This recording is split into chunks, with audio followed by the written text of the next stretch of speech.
29, question number 29 की तरफ बढ़ते हैं। क्वेश्चन नंबर 29 में लिखा हुआ है, a car is purchase for ₹3,48,000, its value depreciates at 10% per annum during the first year and 20% per annum during the second year, what will be the value after 2 years। ठीक है, ये कह रहे हैं कि जो कार जो परचेज किया गया वो 3,48,000 पे किया गया, फिर बोला कि फिर उसकी वैल्यू घट जाती 10% पहले साल में, फिर दूसरे साल में 20% घट जाती है।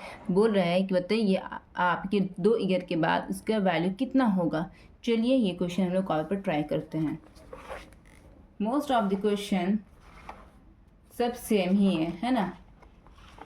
अगर आपको एक बार अच्छी तरह से कॉन्सेप्ट क्लियर हो जाएगा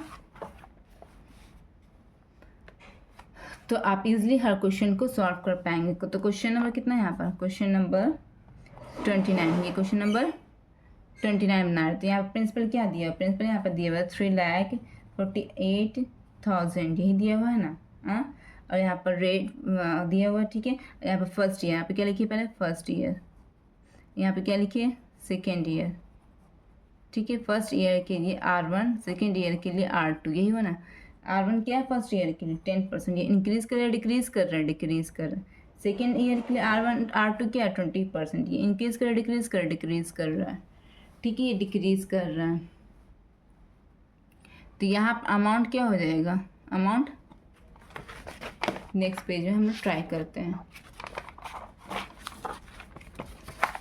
तो अमाउंट के यहाँ पर फॉर्मूला हो जाएगा, अब अमाउंट का फॉर्मूला हो जाएगा P इंटू 1R/1/100, यहाँ पर 1 लिखो R2/100। बताइए दोनों पहले साल में इंक्रीज करे या डिक्रीज करे, डिक्रीज करे इसलिए माइनस लिख दिया। दूसरे साल में इंक्रीज करे रेट या डिक्रीज करे, डिक्रीज करे इसलिए यहाँ पर भी माइनस लिख दिया।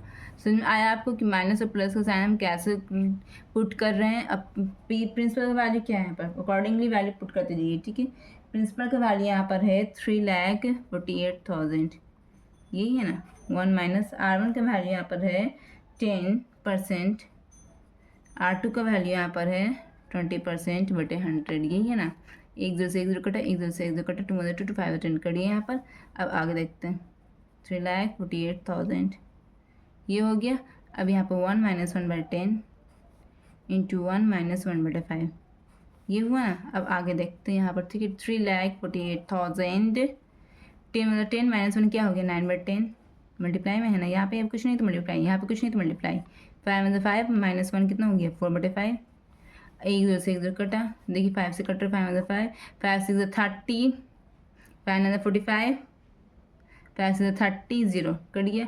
अब यहाँ पर मेरा 6960 इंटू 9 इंटू 4, यही मेरा आंसर हो गया। ठीक है, सर को मल्टीप्लाई कर दीजिए यहाँ पर। ठीक है, 9 4 कितना होता है 36 इंटू 6960। ठीक है, इजिकल टू 696 को आप 36 से मल्टीप्लाई कीजिए। यहाँ पर हम रफ में कर रहे हैं 696 को 36 से मल्टीप्लाई। 6 is 36, 5 is 3, 6 9 54, 55, 56, 57 का 5, 6 is 36, 37, 30, 39, 40, 41 हो गया यहाँ पर। 6 is 18 का 1, 3 9 27, 8 28 का 8, आपको बचा 2, 3 is 18, 19, 20, 6 8 9 10 11 12 13 को 1, 8 19 को 1 4 5 2। तो यहाँ पे क्या हो गया 25036, और यहाँ पर 0 एक पेंडिंग था तो यहाँ पर 0 डाल दिया, ऐड कर दिया यहाँ पर। ठीक है, ये मेरा आंसर हो गया। आप उसको बुक में अपने चेक कर लीजिए आंसर शीट में इस क्वेश्चन का। अब हम नेक्स्ट क्वेश्चन की तरफ, लास्ट को इस चैप्टर के लास्ट क्वेश्चन की तरफ बढ़ते हैं।